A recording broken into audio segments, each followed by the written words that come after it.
નમસ્તે, હું વડવાસા ગ્રામ પંચાયત સરપંચ. જેમ નિલેશભાઈએ વાત કરી કે સુપ્રીમ કોર્ટનો અત્યારે શું ઓર્ડર છે, અને ખરેખર અત્યારની પરિસ્થિતિ જો જોવા જઈએ તો દિલ્હીમાં અત્યારે પ્રદૂષણની શું હાલત છે કે એક્યુઆઈ એટલી બધી હદે વધી ગયો છે, અને ત્યાંની જે સરકાર છે એ સરકાર એની સામે પગલાં લેવાને બદલે કે એનું નિરાકરણ લાવવાને બદલે અત્યારે અરવલ્લીને કે જે આપણી કુદરતી સંપત્તિ છે, વૃક્ષો છે, એ વૃક્ષો આપણને ઓક્સિજન પૂરો પાડવામાં અને પર્યાવરણને શુદ્ધ રાખવામાં ખૂબ મોટો ભાગ ભજવે છે. અને જે આખી ગુજરાતથી ચાલુ થઈને દિલ્હી સુધીની જે આખી પર્વતમાળા છે, એ પર્વતમાળાને આપણે અત્યારે બચાવવી જોઈએ. અને બીજી જગ્યાએ પણ આપણી જે આ પ્રકારની સંપત્તિ આવેલી છે, કુદરતી સંપત્તિ છે, એને પ્રદૂષણને રોકવા માટે, અને ફક્ત દિલ્હી એટલા માટે આપણે ધ્યાન રાખી શકીએ છીએ કે દિલ્હી સતત ન્યૂઝમાં આવે છે કે સૌથી વધારે પોલ્યુટેડ સિટી એ છે. પરંતુ જો બાકીના સિટીમાં પણ જોવા જઈએ કે હમણાં જ એક રિપોર્ટ બહાર આવ્યો હતો કે ઇન્ડિયાની most of the cities polluted છે, એટલે કે પ્રદૂષણ ત્યાં બહુ ખૂબ વધારે છે. જો તમે બીજા બધા મેજર સિટીઝ જે છે, મેગા સિટી છે આપણા ઇન્ડિયાના, એ જો તમે તેનો એક્યુઆઈ પણ જો તમે જુઓ તો એ પણ વધારે છે, પણ આપણે ધ્યાનમાં નથી આવતું કેમ કે સતત દિલ્હી આપણા ધ્યાનમાં આવી રહ્યું છે. તો આ ક્ષણોમાં આપણે જે કુદરતી ધરોહર છે, કુદરતી સંપત્તિ છે, એને બચાવવા માટે પગલાં લેવા જોઈએ. એની સામે તેને તમે દૂર કરવાના પગલાં લઈ રહ્યા છો. કોના માટે? ફક્ત ઉદ્યોગપતિઓ માટે કે ઉદ્યોગપતિઓ ત્યાં માઇનિંગ કરી શકે, વધારે પૈસા કમાઈ શકે. જો તમે મુંબઈની વાત કરો તો કે મુંબઈમાં પણ એ લોકોએ જે અંબાણીને જગ્યા આપી દીધી.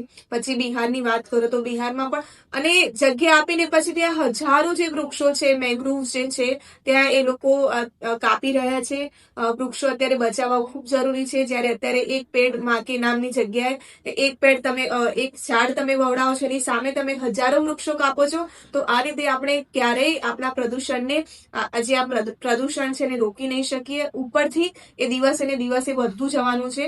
તો દેશના, અને એ જે પર્વતમાળા છે, પર્વતમાળામાં અલગ અલગ પ્રકારના જે વન્યજીવો વસી રહ્યા છે, તો એમનું શું થવાનું છે? જેમ કે એસયુમાં, હૈદરાબાદ સેન્ટ્રલ યુનિવર્સિટીમાં જે એક ઓર્ડર હતો, એ ઓર્ડર પ્રમાણે એસયુની કેમ્પસની અંદર જે આખું જે વન હતું, એ વનને પણ કાપવા માટેનો ઓર્ડર હતો. પરંતુ ત્યાંના વિદ્યાર્થીઓએ આંદોલન કર્યું કે ત્યાંના વન્યજીવોનો શું થશે આવનારા દિવસોમાં. તો એ કારણસર, એ આંદોલનસર આખું જે એમને કાપવાનો જે ઓર્ડર હતો એ દૂર કરવામાં આવ્યો હતો. એ જ રીતે અરવલ્લી પર્વતમાળા તો ખૂબ મોટી પર્વતમાળા છે, તો ત્યાં તો કેટલા બધા વન્યજીવો વસતા હશે.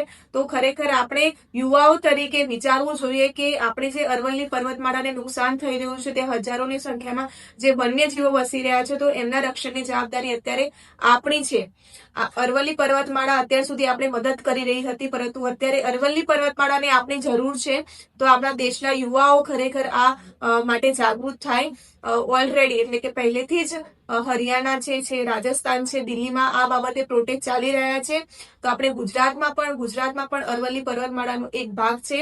તો ખાસ કરીને સાબરકાંઠા અને અરવલ્લીના યુવાઓ અને ગુજરાતના તમામ યુવાઓને હું આહવાન કરું છું, અમારા ગામના યુવાઓ પણ આહવાન કરે છે કે આવનારા દિવસોમાં આપણે એક ઓપન પ્લેટફોર્મ બનાવીને આજે અરવલ્લી પર્વતમાળાને રોકવા માટે પ્રયત્નો કરવા જોશે.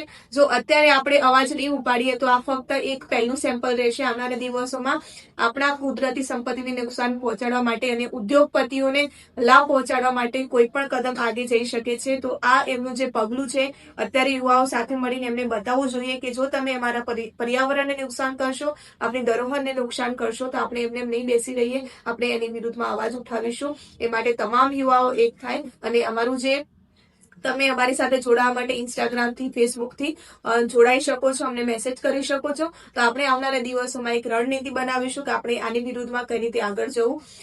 ઇન્કલાબ જિંદાબાદ. આપણે બધા આપણા જે શહીદો છે એમને યાદ કરીને, અને એમને જે આપણા માટે જે વિરાસત મૂકી છે, તો વિરાસતને યાદ કરીને આપણે અરવલ્લીની પર્વતમાળાને બચાવવી જોઈએ. અરવલ્લી પર્વતમાળા બચાવો. ઇન્કલાબ જિંદાબાદ. જય હિન્દ, જય ભારત.